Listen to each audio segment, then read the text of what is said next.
Rajshree Raman CTET class में मैं एक बार फिर से उपस्थित हुआ हूँ आप सबों के बीच सीटेट का एक नया प्रकरण लेकर के जो बाल विकास से संबंधित है और सीटेट का एक महत्वपूर्ण बिंदु है। यूँ कहिए कि जिन प्याजे के बाद सीटेट का कोई बड़ा आधार हो सकता है तो वो वाइगोत्स्की ही है। अर्थात आज मैं एक नवीन सिद्धांत लेकर के आया हूँ जिसका नाम है वाइगोत्स्की का सामाजिक सांस्कृतिक सिद्धांत। अभी से पहले आपने एक सिद्धांत पढ़ा जिन प्याजे का सिद्धांत, जिसमें बच्चों की विकास अवस्थाओं को समझना होता है और उसी को समझाने का कार्य जिन प्याजे महोदय ने किया है। लेकिन आज जब हम जिस सिद्धांत की चर्चा करेंगे वो विकास अवस्था अर्थात जैविकता से इतर सामाजिक परिस्थितियों से जुड़ी हुई है। वाइगोत्स्की एक रशियन साइकोलॉजिस्ट रहे हैं, अर्थात रूस के ये रहे हैं, और इनका सिद्धांत काफ़ी महत्वपूर्ण है। जिन प्याजे का जब सिद्धांत आया था तो उसने पूरी दुनिया में एक तहलका सा मचा के रख दिया था।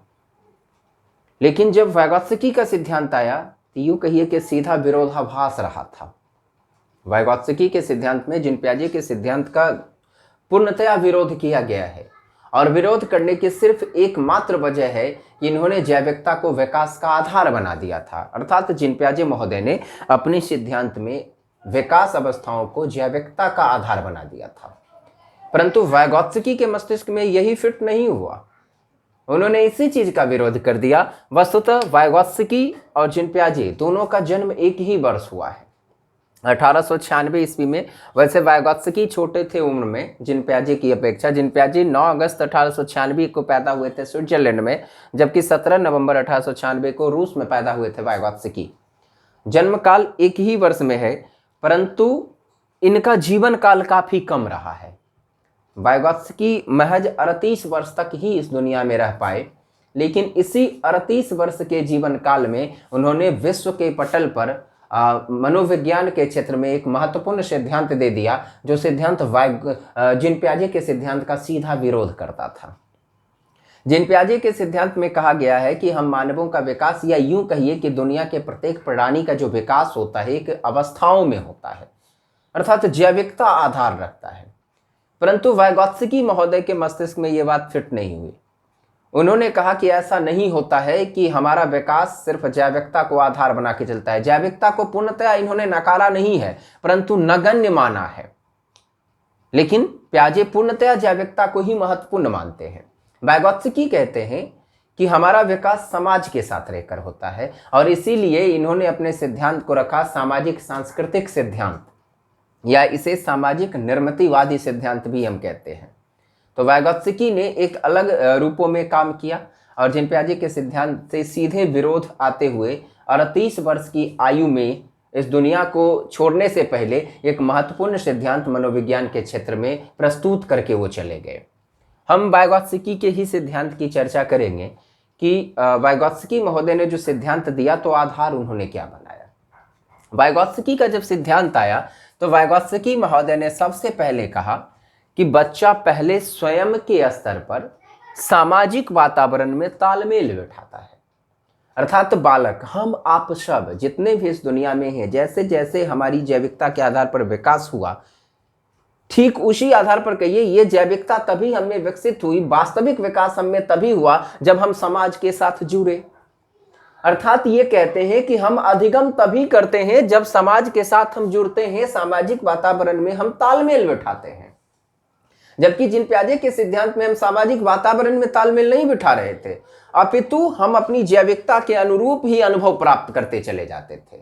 यहां इन्होंने आधार बदला। इन्होंने कहा कि बच्चा पहले स्वयं के स्तर पर सामाजिक वातावरण में तालमेल बिठाता है। अर्थात बालक पहले अपनी ओर से पहल करता है, अपने समाज जिस परिवेश में जिस परिवेश या वातावरणीय स्थिति में रहता है वहां पहले एक दूसरे से जुड़ता है और जुड़ते हुए स्वयं के अनुभव को विस्तृत कर देता है। अर्थात हम आप सब जब अपने समाज के बीच मौजूद होते हैं तो समाज में रहने के दरमियान हम समाज के लोगों से सीखते हैं और सीखने के दौरान, उन्हीं सीखने की क्रिया के दौरान हम अपने अनुभव को बढ़ाते चले जाते हैं, अर्थात अनुभव को हम विस्तृत करते हैं। यानी ये कहते हैं कि बालक का विकास होता है, परंतु जैविकता से नहीं तो कैसे होता है, तो कहते हैं समाज व संस्कृति की मध्यस्थता से होता है। अर्थात हम जिस समाज में रहते हैं और वहां की जो संस्कृति होती है, उसी की वास्तविक अंतःक्रिया के द्वारा हमारा विकास होता है।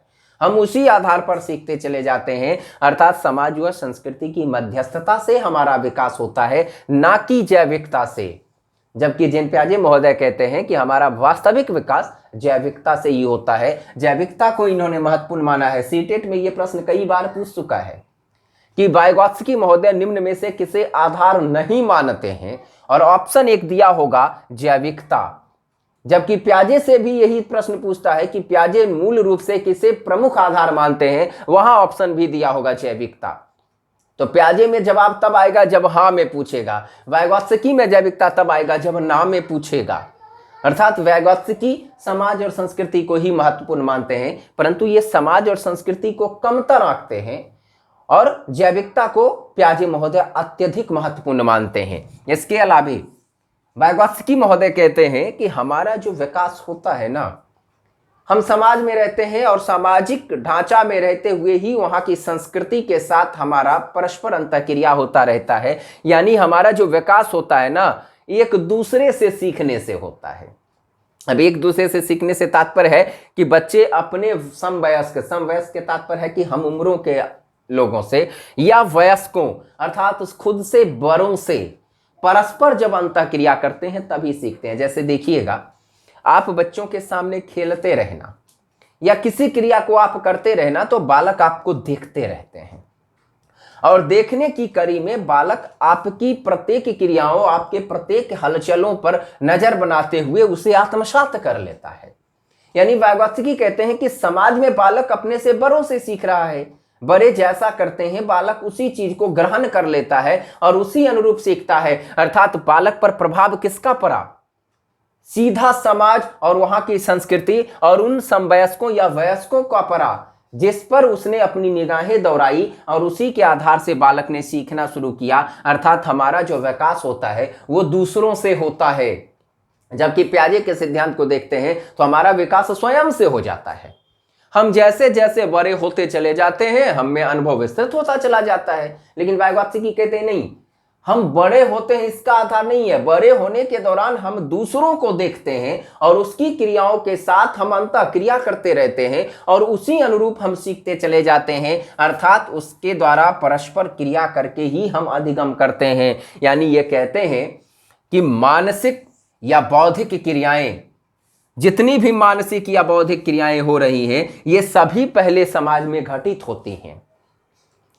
मानसिक क्रियाएं हो या बौद्धिक क्रियाएं हो, ये सभी समाज में घटित होती है, और जब ये समाज में घटित होती है तो हम अंतःक्रिया करते हैं।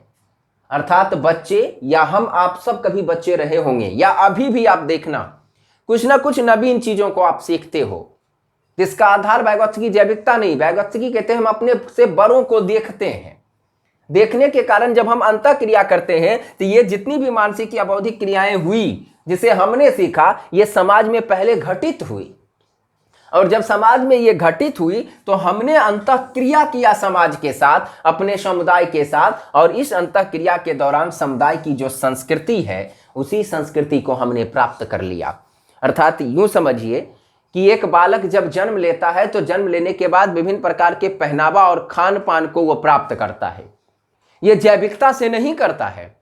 वाइगोत्स्की कहते हैं कि हम जिस समाज में रहते हैं वो समाज जैसा रहता है, उसका जैसा पहनावा होता है और जैसा खान पान होता है, हम भी उसी की ओर रुचिकर हो जाते हैं। अब जाइएगा बंगाल के निवासी को देखना कि वो मछली भात खाना ज्यादा पसंद करते हैं, जबकि हम बिहारी नहीं खाते हैं। हम लोगों का शौक उतना नहीं है जितना वो लोग बंगाली प्रत्येक दिन सुबह और शाम के नाश्ते में ना निश्चित तौर पर मछली खाता है। पर बिहार या उत्तर प्रदेश या महाराष्ट्र के इलाके के लोग इन चीजों को पसंद नहीं करते हैं। सामान्य तौर पर खाना और पूर्ण रूप से खाना दोनों में अंतर है, तो हम लोग कभी कभी खाते हैं, पर वो अमूमन खाते हैं। इसका कारण क्या है? वहां की संस्कृति।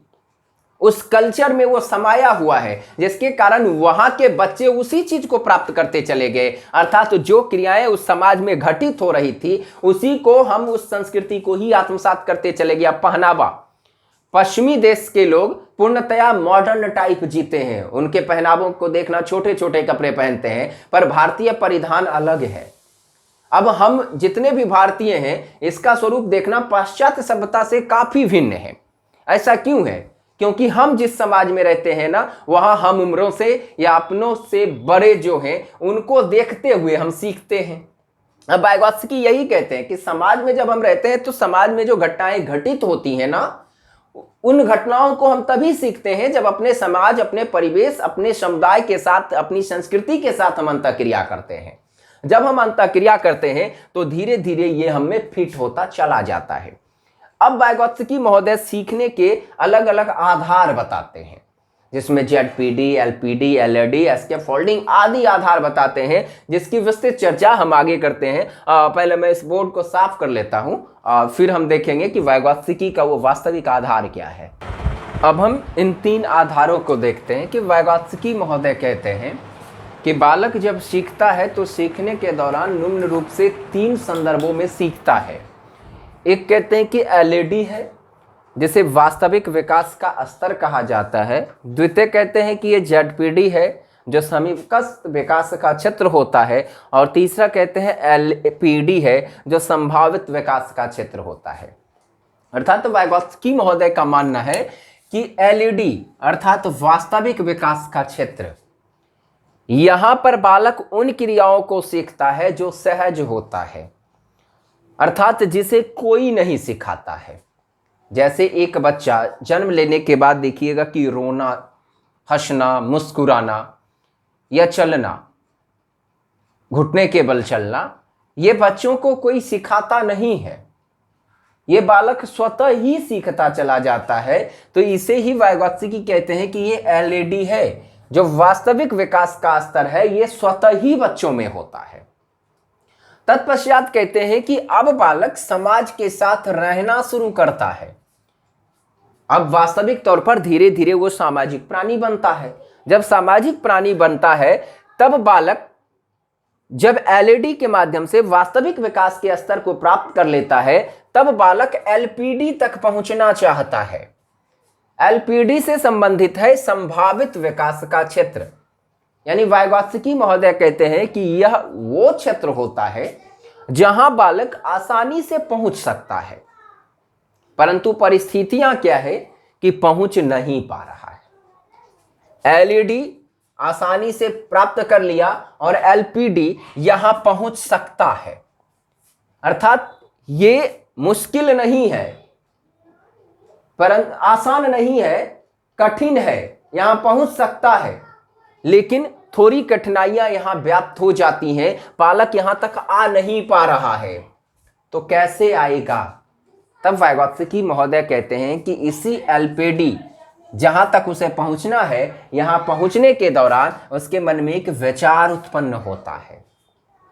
यह विचार का क्षेत्र, मध्य का क्षेत्र ही ZPD कहलाता है, अर्थात जिसे हम समीपस्थ विकास का क्षेत्र कहते हैं। अर्थात ये वो कड़ी है जो वास्तविक से संभावित क्षेत्र की ओर हमें पहुंचाने का काम करता है। यानी वाइगोत्स्की महोदय कहते हैं कि ऐसे कठिन कार्य, ZPD के बारे में कहते हैं कि ऐसे कठिन कार्य जिन्हें बच्चे अकेले नहीं करते हैं, ये ऐसा कठिन कार्य है, यानी ये स्तर, संभाविता, यहां पहुंचना ये कठिन कार्य है जिसे बालक अकेला नहीं करता, यही समाज की आवश्यकता उसे होती है। तो कहते हैं कि ZPD क्या है कि एक ऐसा कठिन स्तर है जहां बालक स्वतः पहुंच नहीं पाता है, तो अकेले जब कार्य नहीं कर पाता है तो कुछ व्यक्तियों का वो सहारा लेने का प्रयास करता है। अब सहारा लेने का जो प्रयास कर रहा है तो ये कार्य, सहारा लेने का जो भाव आ रहा है, ये उसमें एक विचार आ रहा है, और ये विचार यदि सहारा मिल जाए तभी बालक यहां पहुंच सकता है, अर्थात LPD तक बालक जा सकता है। ये विचार वहां पर प्रस्फुटित होते हैं। अब इसी विचार के दौरान जब बालक आगे बढ़ता है, यानी यूं कह सकते हैं कि बच्चा जो कर रहा होता है तथा जो करने की क्षमता रखता है, उसके बीच का जो पार्ट होता है वो ZPD है। यानी बालक जो कर रहा है स्वाभाविक जो है और जो करने की क्षमता है, जो संभावित है कि वहां तक पहुंच सकता है, उसके बीच का जो मध्यस्थ कड़ी का काम करता है वो ZPD है। अब जैसे मान लिया जाए कि आप सामान्य रूप से पढ़ाना जान रहे हो, आप पढ़ाना जान रहे हो, परंतु जब आप पढ़ाने जाते हो तब पढ़ा नहीं पा रहे हो। लेकिन आप पढ़ाना जान रहे हो, आप पढ़ा लोगे। अब कैसे पढ़ा लोगे? तो इसी दौरान आपके मन में एक विचार आएगा कि कोई सहारा मिल जाता ना, तो किसी से शिक्षक विशेष के माध्यम से उस विचार की, तो आपको क्या पता चलेगा कि फलाने शिक्षक हमारी मदद कर सकते हैं। यह विचार उसके मन में प्रस्फुटित हुआ, यही भाव आया कि हम यहां तक पहुंच सकते हैं, किनके सहारे? फलाने व्यक्ति के सहारे, वो थोड़ा हमें निर्देशित कर सकते हैं। तो यहां विचार उत्पन्न बच्चों में हो रहा है जो समीपस्थ है, अर्थात यहां तक पहुंचाने की क्रिया है। बालक अकेले यहां नहीं पहुंच सकता है, सहारा चाहता है। अब यही सहारा चाहने की कड़ी में जो सहारा दे देता है ना, वो स्कैफोल्डिंग है। अब देखिए, बालक के मन में विचार उत्पन्न हुआ, ZPD समीपस्थ विकास का क्षेत्र, कि मुझे कोई सहारा दे देता। अब इसी में सहारा देने वाला व्यक्ति उससे मिल जाता है, तो वही यहां तक पहुंचा देता है जो संभावित क्षेत्र है, उसे ही स्कैफोल्डिंग कहते हैं। यानी यूं कहिए कि स्कैफोल्डिंग को पार, ढांचा, मचान या पुलिया कहा जाता है। सीटेट में इस चीज का ध्यान रखिएगा कि स्कैफोल्डिंग अंग्रेजी में लिखा रहेगा और हिंदी वाले प्रश्न पर पार, ढांचा, मचान या पुलिया लिखा हुआ रहता है। इन चीजों को ध्यान में रखना है। अब सामान्य तौर पर एक उदाहरण से समझ लीजिए कि बालक यहां मौजूद है, ये आसानी से यहां कर रहा है, इन क्रियाओं को आसानी से कर रहा है और बालक को यहां पहुंचना है। लेकिन यहां जाता है ना, बिच्चे में अटका हुआ है, यहां तक पहुंच ही नहीं पा रहा है, जबकि वो जानता है कि वो यहां पहुंच जाएगा, लेकिन पहुंच ही नहीं पा रहा है। अब जैसे देखिए, अपना ही सिमरिया का पुल हटा दिया जाए, सिर्फ गंगा नदी हो, पुलिया नहीं हो क्रॉस करने का, तो हम इस पार हैं और उस पार हमें जाना है, तो पार हम जाएंगे, ये हम जानते हैं कि पार हो जाएंगे, लेकिन हो नहीं पा रहे हैं, यहीं पर अटक जा रहे हैं। तब हमारे मन में एक विचार आएगा कि कैसे पार करें, शायद कोई मदद करने वाला आ जाता, क्योंकि अकेले अब नहीं हो पा रहा है। अब ये विचार जब आएगा ना, तो यही ZPD है जो मध्यस्थता का काम किया, और इसी दौरान आ क्या गया, एक सहारा देने वाला आ गया जो स्कैफोल्डिंग होगा, एक पुल बना देगा, इन दोनों के बीच एक पुल बनाएगा। अब इसके सहारे हम यहां पहुंच जाएंगे, जो सिमरिया का पुल है।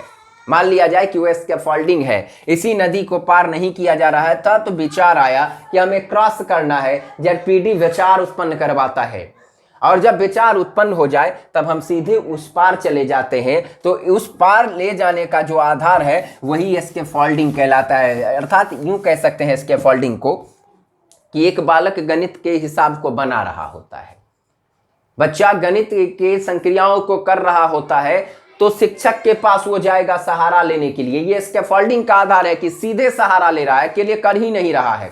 उसके मन में विचार आया होगा ZPD में कि हमसे बेहतर कौन है, तो उसे लगा होगा कि क्लास में मेरे गुरु से अच्छे तो कोई हो ही नहीं सकते, उनसे ज्ञानी कोई नहीं होंगे।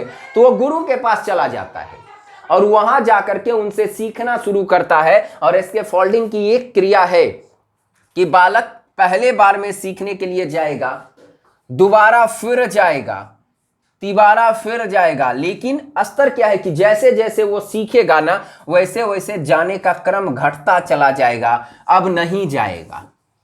यानी शुरुआती समय में सीखने के लिए जाता है, लेकिन जैसे जैसे सीखता चला जाता है वैसे वैसे जाने की क्रिया को कम करता चला जाता है। या यूं मान लीजिए कि कोई बच्चा पतंग उड़ा रहा है। सीटेट में एक प्रश्न यहीं से पूछा है कि एक बालक पतंग उड़ा रहा है और उसकी पतंग सही से उड़ नहीं पा रही है, और इधर उधर वो बच्चा ध्यान लगाए हुए है कि कोई उसे सहारा दे दे। वो ZPD है कि बच्चा इधर उधर ध्यान लगाए हुए है। उसी दौरान यदि आप जाते हो और थोड़ी सी उसकी उंगली आप सीधा कर दो और पतंग सही डोर पकड़ ले और सही रास्ते में उड़ना शुरू कर दे, यही स्कैफोल्डिंग है।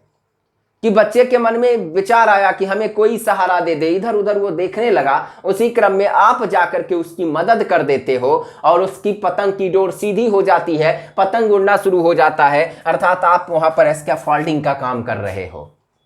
सीटेट में इसी तरह से तार्किक प्रश्न देंगे कि आपको उलझाने का वो प्रयास करेगा कि ZPD क्या है, स्कैफोल्डिंग क्या है। तो आप ध्यान रखना, LAD वास्तविक है जो आप कर रहे हो, LPD वो है जहां तक आप पहुंच सकते हो पर पहुंच नहीं पा रहे हो। और पहुंचोगे तब जब जेडपीडी में विचार आएगा, अर्थात जेडपीडी विचार लाने का काम करता है। और पूर्ण रूप से आप तब पहुंचोगे जब कोई सहारा देगा। एलपीडी तक आप तभी जाओगे जब स्कैफोल्डिंग लगेगा, यानी एक मचान बनेगा, एक पुलिया बनेगा, एक पार आएगा, एक ढांचा आएगा जो आपको वहां तक धक्का देने का काम करेगा।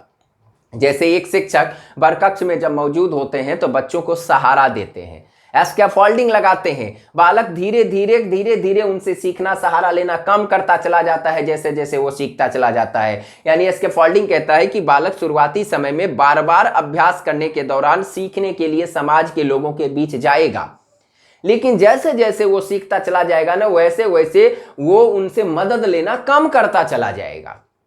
शुरुआती समय में अधिक मदद लेगा, लेकिन जैसे जैसे सीखता चला जाएगा वो मदद लेना कम कर देगा। देखिएगा ABCD वगैरह बच्चों को शुरुआती समय में आप सिखाओगे तो वो बार बार आपके पास स्लेट लेकर आएगा, लेकिन जैसे जैसे बच्चा सीखता चला जाएगा ना, उनकी गलतियां कम होती चली जाएगी, वो आपके पास आना छोड़ता चला जाएगा। एक समय ऐसा आएगा कि पूर्णतः आपके पास आना कम कर देगा।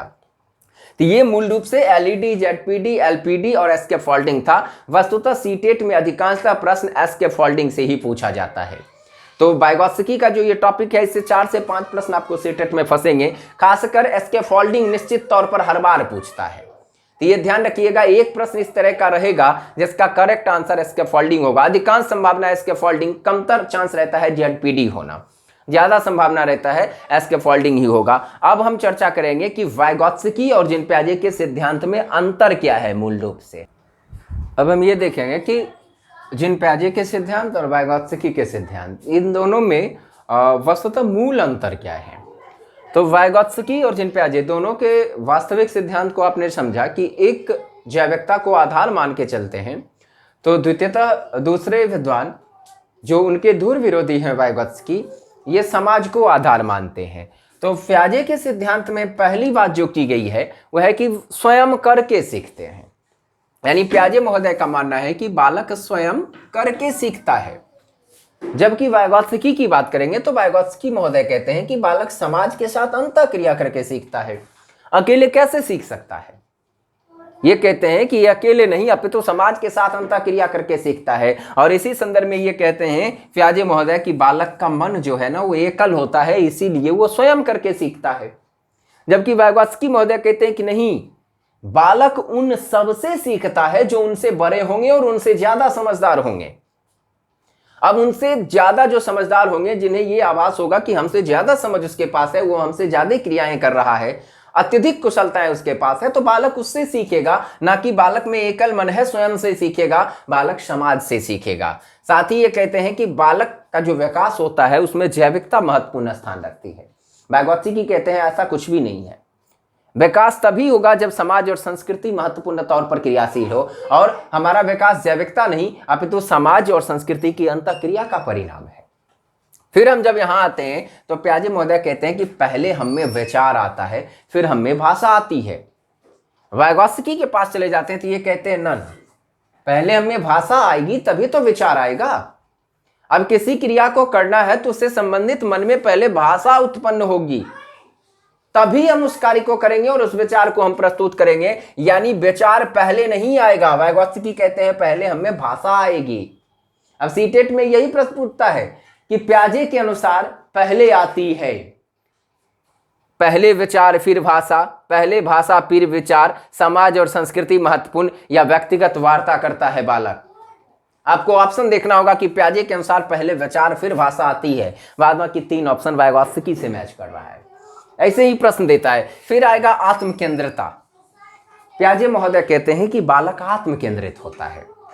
जीन पियाजे के सिद्धांत में आपने ये पढ़ा है कि बालक में आत्मकेंद्रिता का गुण पाया जाता है, जिसके कारण बालक स्वयं से बातें करता है, खेलता है, और उसके खिलौनों को यदि आप टच कर दो तो वो आप पे झल्ला जाता है। अर्थात स्वयं से वो खेल रहा है, खुद ही मन लगा के खेलते रहता है और खुद ही बातें करता रहता है, क्योंकि वो आत्मकेंद्रित है। वाइगोत्स्की के पास जब चले जाते हैं तो वाइगोत्स्की कहते हैं नहीं, ये प्राइवेट स्पीच है। बालक व्यक्तिगत वार्ता करता है, बालक स्वयं से बातें करता रहता है, व्यक्तिगत वार्तालाप करता रहता है। और क्यों करता है? तो कहते हैं स्वयं को दिशा प्रदान करने के लिए करता है। खुद को निर्देशित करने के लिए बालक बातें करता रहता है। आप भी गौर करना कि रास्ते चलते हुए कुछ ना कुछ आप यदि बोलते चले जाते हो तो निश्चित तौर पर आप बरबरा नहीं रहे हो, आप स्वयं को दिशा दे रहे हो, गति दे रहे हो, बल दे रहे हो। अर्थात बालक खुद को दिशा प्रदान करने के लिए, निर्देशित करने के लिए व्यक्तिगत वार्तालाप करता है, ना कि बालक आत्म केंद्रित होता है। तत्पश्चात प्याजे महोदय कहते हैं कि विकास के बाद सीखना होता है, कि पहले हमारा विकास होगा तब जाकर के हम सीखेंगे। वाइगोत्स्की कहते हैं यहां भी गलत है, पहले हमारा विकास हो जाएगा उसके बाद हम सीखेंगे, ना कि ये कहते हैं कि पहले हमारा सीखना हो जाएगा फिर हमारा विकास होगा ना। यानी प्याजे का मानना है कि विकास के बाद हम सीखेंगे। ये कहते हैं नहीं, जब हम सीखेंगे तभी तो हमारा विकास होगा। अर्थात एक बालक यदि वर्ग कक्ष में पढ़ रहा है तो वो जब तक कुछ सीखेगा नहीं, हम कैसे कहेंगे कि इसका विकास हो गया है, इस क्षेत्र में इसने बेहतर विकास कर लिया है। अर्थात वाइगोत्स्की महोदय कहते हैं कि सीखना पहले होगा तब जाकर के हम विकास को समझेंगे। ये कहते हैं नहीं, पहले विकास हमारा हो ही जाएगा तभी हम सीखना शुरू करेंगे। सीधा वाइगोत्स्की विरोध करते कि नहीं, पहले हम सीख लेंगे तभी तो हमारा विकास होगा। साथ ही ये कहते हैं कि जन्म से किशोरावस्था तक ही विकास होता है। प्याजे के सिद्धांत को देखिएगा तो जन्म से लेकर 15 वर्ष की आयु तक की ही बात करते हैं। वाइगोत्स्की ने यहां भी विरोध किया है, ये मृत्यु तक की बात करते हैं। कहते हैं जन्म से लेकर मृत्यु तक हम कुछ ना कुछ सीखते रहते हैं। साथ ही ये कहते हैं स्वयं के परिवेश पर काम करके बच्चा सीखता है, क्योंकि बालक का एकल मन होता है और स्वयं से सीखता है, ये प्याजे कहते हैं। लेकिन वाइगोत्स्की महोदय के पास जब जाते हैं तो कहते हैं नहीं, बालक सामाजिक परिवेश से जुड़ता है और समाज के लोगों के साथ जुड़ते हुए अपने विचारों को एक नवीन दिशा प्रदान करता है। अर्थात बालक स्वयं के परिवेश पर काम करके नहीं, अपितु समाज में रहते हुए अपने विचारों को आगे बढ़ाता है, अर्थात समाज के साथ सीखता है। इसके अलावे ये कहते हैं कि निजी भाषा जो है वो अपरिपक्व है। अर्थात बालक जो स्वयं से बातें करते रहता है वो अपरिपक्व है, बेहतर ढंग से विचार रख नहीं पाता है। जबकि वाइगोत्स्की कहते हैं कि नहीं, यही बालक में विचार आने का प्रारंभिक स्वरूप होता है। निजी भाषा के माध्यम से ही बालक में भाषाएं विकसित होती हैं और उसी को आधार बनाते हुए, अपने आप को दिशा देते हुए, बल देते हुए बालक भविष्य में बेहतर वार्तालाप करता है और सामाजिक वार्तालाप करना शुरू कर देता है। जब तक निजी वाक्य होगा नहीं तब तक बालक बेहतर ढंग से विचारों को रख नहीं सकता है। अर्थात अपरिपक्वता को ये आधार बनाते हैं। लेकिन ये कहते हैं कि नहीं, निजी तौर पर यही प्रारंभिक स्वरूप है जो सामाजिक वाक्य में परिणत होने का काम करता है। अर्थात निजी भाषा ही वास्तविक भाषा है। इस प्रकार से वाइगोत्स्की अपने सिद्धांतों को प्रस्तुत किया और बेहतर ढंग से इन्होंने दुनिया के इस पटल पर लाने का प्रयास किया और मनोविज्ञान के क्षेत्र में एक अपना योगदान दिया है। तो वाइगोत्स्की का सिद्धांत अपने आप में महत्वपूर्ण है। इस पूरे टॉपिक को आप अपने मस्तिष्क में फिट कर लेना, इस वीडियो को आप कई बार देखना। इससे सीटेट में 4 से 5 प्रश्न, कुल 90 नंबर के साइकोलॉजी में, जितने 90 नंबर के कुल साइकोलॉजी के प्रश्न आते हैं वो हिंदी से हो, संस्कृत से हो, या मूल रूप से सीडीपी का पाठ हो, या विज्ञान, सामाजिक विज्ञान कहीं से हो, पर्यावरण हो, वहाँ पर इसका आधार रहता है। तो वाइगोत्स्की को यदि आप बेहतर ढंग से समझ के रखोगे तो निश्चित तौर पर 4 से 5 प्रश्न आपके चुटकियों में हल हो जाएंगे। और इस वीडियो को यदि आप बेहतर ढंग से देखिएगा तो इससे बाहर वाइगोत्स्की के प्रश्न नहीं फंसेंगे, बशर्ते आपको पूर्ण रूप से ध्यान केंद्रित होकर के सीखना होगा। तो आज के क्लास में यहीं तक रहने दीजिए। नेक्स्ट वीडियो जब आएगा तो फिर एक नवीन प्रकरण को लेकर के आएंगे। हमारा वीडियो आपको कैसा लगा निश्चित तौर पर कमेंट कीजिएगा और अधिक से अधिक लाइक करें, चैनल को सब्सक्राइब करें, घंटे वाला बटन दबा लें ताकि जब भी कोई मैं वीडियो डालूं तो उसका नोटिफिकेशन सबसे पहले आपको प्राप्त हो जाए। और साथ ही वीडियो को अधिक से अधिक आप शेयर कीजिए ताकि अन्य बच्चे भी इसका फायदा ले सके। जितने बच्चे फायदे लेंगे उतना और ज्ञान का संचार होगा और उन बच्चों में भी जो नए जुड़ेंगे मेरे क्लास से उनमें भी एक नवीन ज्ञान का संचार होगा। इसलिए निश्चित तौर पर आपका प्रयास होना चाहिए कि आप हमें सपोर्ट करें, कमेंट करें, लाइक करें और मेरे चैनल को सब्सक्राइब आप भी करें, अन्यों को भी सब्सक्राइब करने की सलाह दें तथा मेरे वीडियो को आप अधिक से अधिक शेयर करें। आज के लिए इतना ही, धन्यवाद।